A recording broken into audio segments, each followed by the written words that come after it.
Hi, everyone. Welcome. It's Anthony Caparino here again with another episode of Conversations with Anthony. Today I'm here with my partner, Stephen Lee. Stephen Lee leads the global transaction analytics practice within Alvarez and Marsal's global transaction advisory group. Both of us are based in New York. Stephen, nice to have you today. Thank you for having me, Anthony. So today we're going to talk about transaction analytics and AI and how each are intertwined and where the market is using both and how the market is using both and your views on progress and key areas of focus and just some thoughts in general about where the market is headed relative to both of those subjects, transaction analytics and AI. So as we get into it, Stephen, maybe before we do that, why don't you give your background for everyone and your experience here with A&M? Sure. Thanks, Anthony. So, firstly, I've been with Alvarez and Marsal now for just about 20 years. And prior to that, spent time at EY and Duff and Phelps. But for over 20 plus years, my focus has been everything around data. So, interesting that I actually started my career in working more in fraud investigations and compliance exercises. But my tool and my weapon was already always using data to investigate. And then I pivoted about 8 years ago into the transaction space. And in my role now as the global head of transaction analytics, we do analytics, we do AI, do predictive modeling, and naturally, just everything that's going on around AI and Gen AI has been centered to everything we are doing today. So within the firm, I'm part of the leadership team in pushing AI forward, and also within the transaction advisory practice, deeply involved working together with you, Anthony, on how we deploy AI through the full life cycle of due diligence work we do today. Okay, great. Why don't we jump in? So, Stephen, first off, how are firms today using transaction analytics, specifically with AI embedded in it?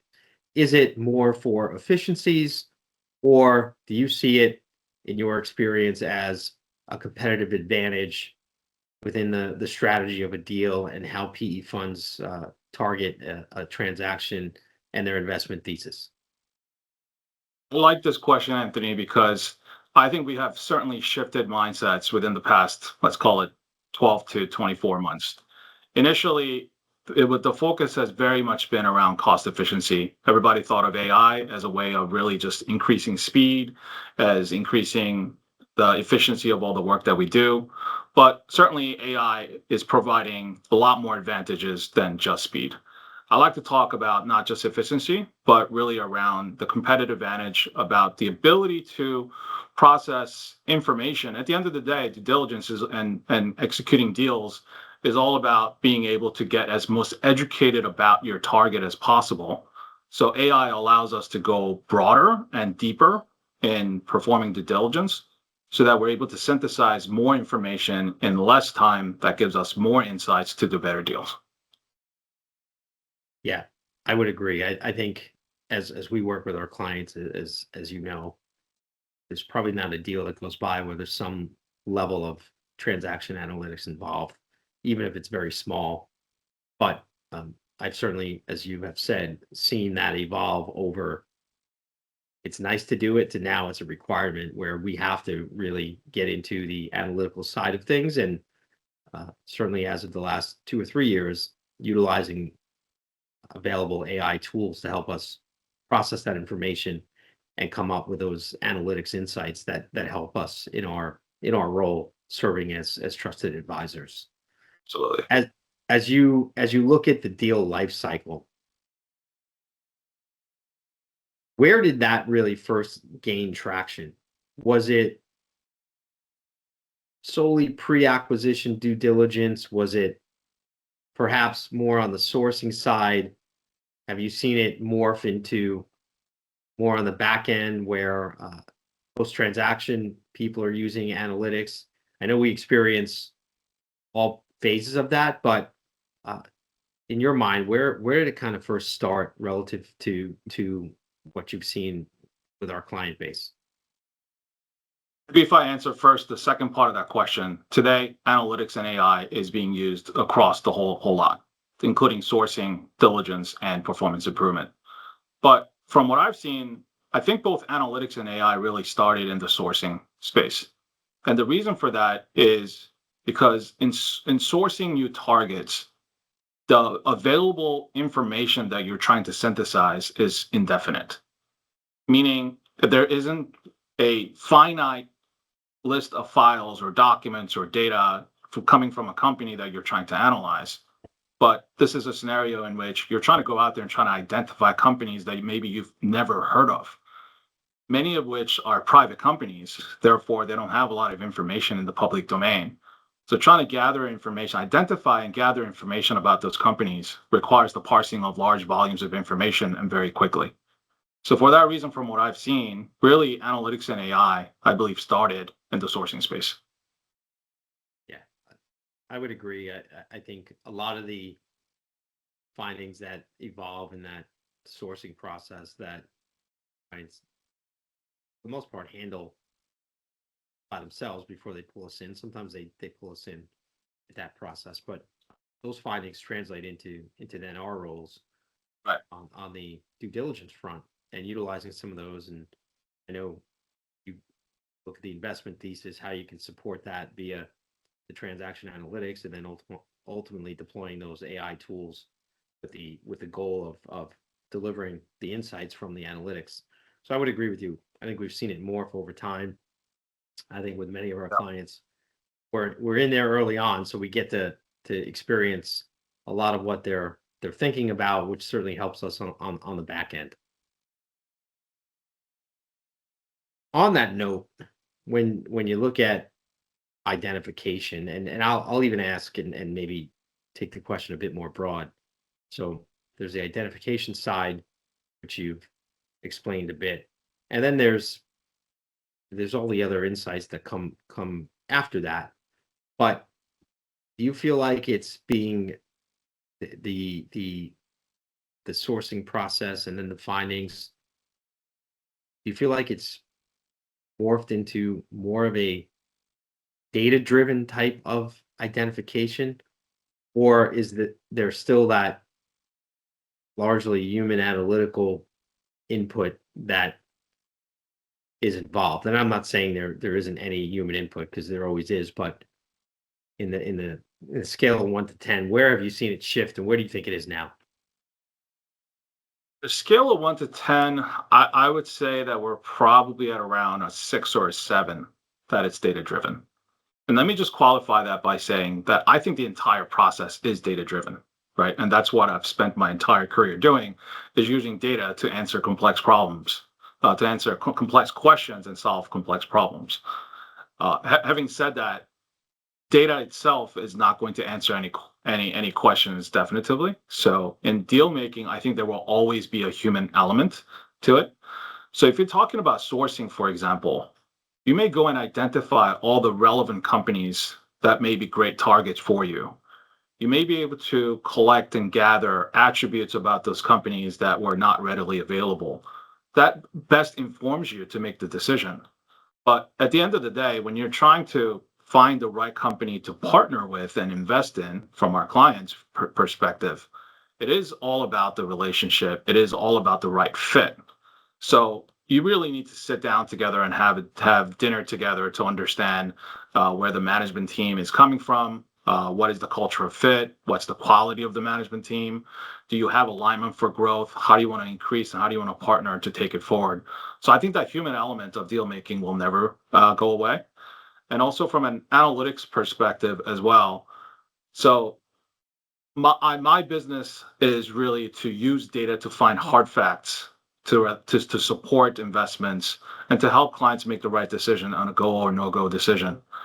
At the same time, the data could be interpreted in many different ways. So I believe that it is my job as an advisor to not just gather data and synthesize it for our clients, but help them interpret it to say what is the critical information that they should rely on, as opposed to what may be some positive trends in the data, but is not something that you want to put too much weight into. So I think it really comes down to interpretation. It comes down to relationships and really understanding the company.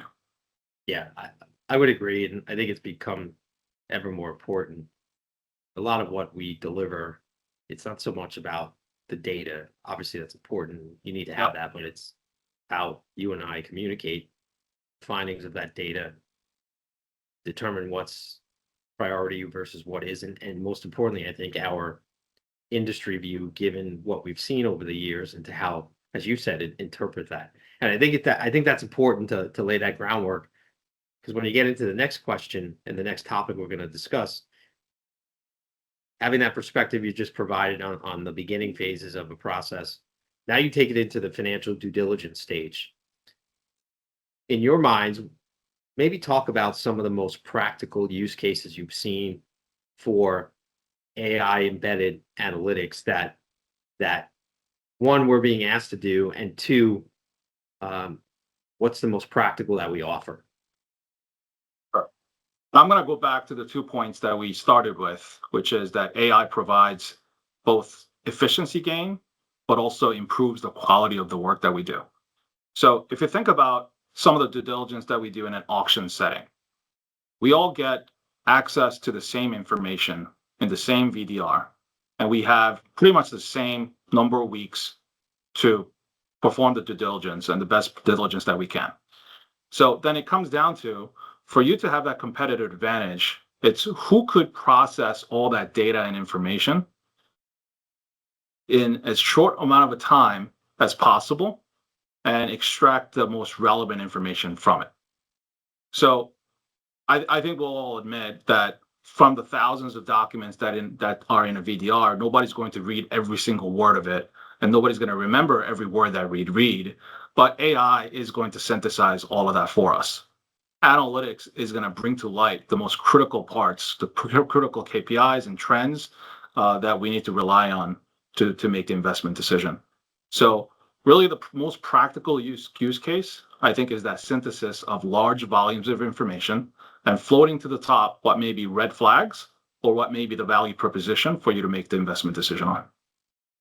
Yeah, and I think that's a key point, and the ability to tie that into how those findings drive financial performance, and ultimately into our into our financial due diligence is extremely important. And that's why when you and I are working together and others in the practice, it's very much a unified approach, because what you find ultimately drives how we quantify certain matters that ultimately impact the the the price of a transaction, or sometimes the decision between a yes or a no. I'll just give you one example, if I may, Anthony, is in my world of transaction analytics, where we are often faced with millions, tens of millions, sometimes hundreds of millions of data that we're processing. And we're trying to find that needle in the haystack that's going to really matter for deal decision making. And one of the AI use cases that we have within my team is that in one is, of course, streamline the analysis itself. But let's say that we have now created an Excel data pack. Let's say that we have created multiple dashboards, that has all the information that's available. But now we're deploying AI on top of those Excel data pack and also dashboards to help identify the key insights for us. And it's not just surface level insights that you see from the schedules itself, but it's what's underneath it. That's what are the real drivers of growth? What are the real drivers of compression? And that goes down to the second degree, the third degree. And AI just helps us to do that much more quickly. And while we're going to do that with our professionals based on our experience, AI is also going to wrap all that around to make sure we're not missing anything, and so that we can synthesize all that and summarize it for our clients. That's a great segue into the next topic. What's your view on how AI is being used internally by us, and ultimately how we can deploy it externally for clients? And that's a very broad question, and certainly each client is different in how they digest information that's generated by AI, and we're using AI differently depending on the situation that we're in and the assignment. But can you talk a little bit about internal versus external application, if you will? Sure. And implementing AI and leveraging AI all starts with having great foundational data. At the end of the day, AI, what it does is process data and synthesize data, analyze data. So you need to have a good set of data to work off. So internally, one of the key efforts that we have going on, not from a client service perspective, but just being more effective, just inward looking within Alvarez and Marsal, is around knowledge management. If you think about how we approach clients, it's all about the experience, the people that we have, and we need to know who are our people, what are their expertise, what industries do we have experience in, who has worked on what projects with what clients. So that all comes down to just knowledge repository of what we did, not to mention what we have learned across those companies that gives us some proprietary information that's really based on our expertise and our experience to benchmark against. So internally, that's a big focus of ours. And I would draw parallels to what we're focusing with our external clients. So with external clients as well, we're really going down to now, if we're drilling down into financial and business performance, it's about establishing a very strong foundational data to base that on, which might be transactional sales data. That could be your financials. It could be going back. It could be your customer contracts going back the last 5 years. It could be your lease agreements. So being able to have all that data centralized in well categorized manner is critical for success of AI and really deploying it in an effective manner. So that is something that we're having lots of conversations with our clients today. Yeah, I agree. There's probably not a day that goes by where I'm talking to clients and either asked how we're using AI, how AI can supplement some of what we're thinking about, and how our transaction analytics can ultimately support what we're doing. And I think some clients are further up the scale when it comes to not only utilizing the tools themselves, but incorporating what we do. And then there's others that we're a lot more hands-on with, who maybe are looking at companies that don't necessarily have all of the desired technology, and we have to work through those as well. But I agree, the synthesis of all of that is key, and clearly putting the right industry experience in the right situation is what drives a lot of those efficiencies, as you've said. Why don't we talk about next, and really almost forward looking? There's been a lot that's gone on over the last 36 months as far as broader AI being available to the general public. And then once the initial launch happened with many different companies, which ones have been further developed, new ones come on, firms like us utilizing some of that technology to build our own proprietary systems. What do you think is going to have the most material impact over the next 36 months when it comes to transaction analytics and how AI supports transaction analytics? Firstly, I start by saying that undoubtedly AI will be embedded in everything we do. And if we think our world of M&A, the three pieces that we talked about, sourcing, diligence, and performance improvement, AI is currently in varying stages of application across those. And undoubtedly, in 24 months, AI will be all over it. So, firstly, we already talked about sourcing and identification research. I think much of that will be very much AI powered, because a lot of that is really driven by data, at least for preliminary identification and preliminary diligence of those targets. So I think that's going to be very data driven. The second piece, the due diligence, will be very much accelerated by the use of AI. And we're implementing a tool ourselves within Alvarez and Marsal around that. And there's going to be multiple point solutions of AI that's going to be used through due diligence. And then the third piece, in terms of performance improvement, I think the value creation and the success thereof, which really is what private equities are in the business of, is to buy the company and then they have to create value, is going to come down to how well you're able to leverage AI. And it's already happening in diligences. It's now standard that you're looking at things like, what is the current AI maturity of the company based on the industry that it's in and how it operates? What is the opportunity to embed AI if the AI is not already in there? And so those are the questions where AI is already table stakes, but at the same time, AI is going to drive who has the better competitive edge, not only to identify and acquire and invest in a target, but also being able to grow it so that you have a successful exit thereafter. I'll also say that if I'm looking forward 24 months from now, just the way that AI technology is evolving these days, it started off with really ChatGPT was the market leader, and the democratization that it created across consumer base, I think, is huge.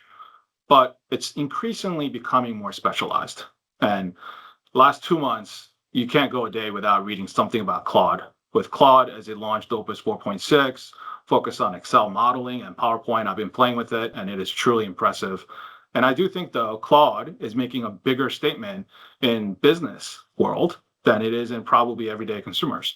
So that's just one example where AI tools are starting to become specialized. Different groups of individuals and different user bases are going to attracted to different tools.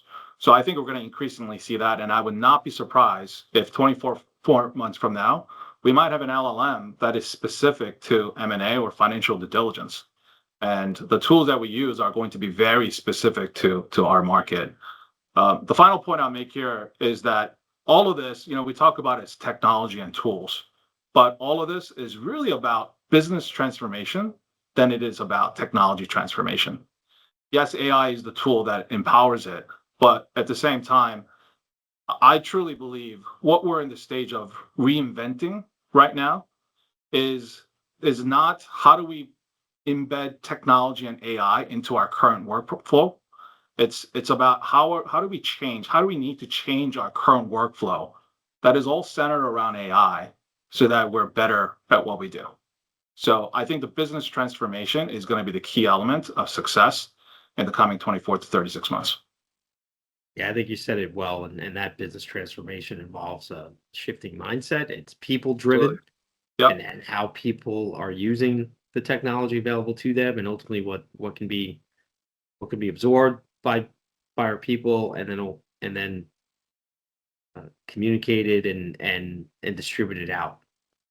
So I think you said it well when it comes to what to look out for over the next 24 months, and it's definitely exciting. We've seen a major shift over the last few years, and certainly, even if you think back to many years ago, it's been amazing to see the evolution of data usage, and certainly the areas you focus on supporting the financial due diligence, and many times it's step one where you're brought in and you're cleaning up the data to make it usable so that the rest of the process can operate efficiently, and we're utilizing that transaction analytic framework that you've created to do our financial due diligence and assess the quality of earnings and all the other work we do around a transaction. But there's not a day or a transaction that happens where you are not, and your team is not embedded into everything that we're doing. So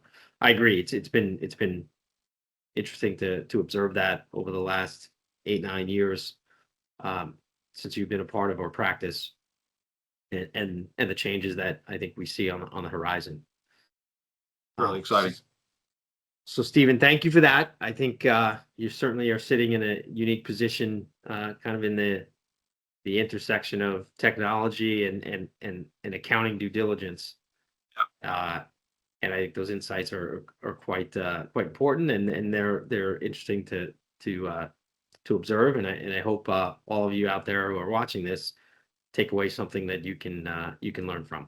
So Stephen, thank you for joining today, and we'll see everyone again soon. Take care. Thanks, Anthony. Really enjoyed the conversation today, and really excited about what the future holds for AI and what we do today.